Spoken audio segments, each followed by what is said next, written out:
Прво ќе разговараме секако, неколку дена ќе посветиме на разговори. Се надевам дека ќе успееме. Заради тоа што вредно е да посветиме време и внимание да заштедиме време на Македонија, на граѓаните, на едината. А доколку не успееме и не постои друго решение, впрочем. Процесите не може да останат замрзнати, не може да останат во место, мора да се движат напред, така да вредно е да посветиме максимално внимание. Овие денови ќе почнат разговори, денеска е ден на сублимирање на сите анализи, на сите планови и слично. Веројатно од утре веќе ќе почнеме со разговори. Немаме рок. Ако се кажат роковите, тоа е непријатно. Важно е да постигнеме целта. Секако ако има амбиент, тоа ќе се знае. Верувам за неколку дена ќе се знае има или нема амбиент. Апсолутно верувам дека со дознавањето на таа можност, веднаш ќе се носат одлуките и веднаш ќе исподелиме со граѓаните и со вас медиумите.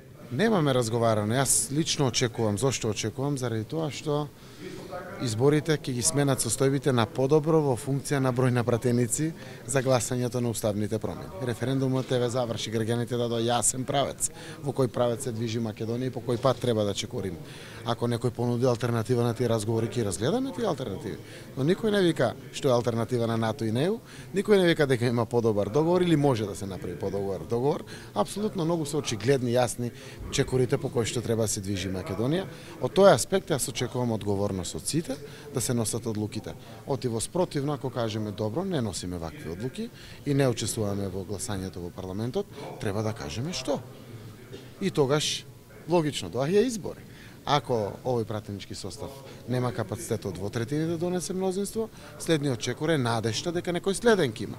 Не значи и тоа дека е гаранција, но нема друго. Не постои друга алтернатива.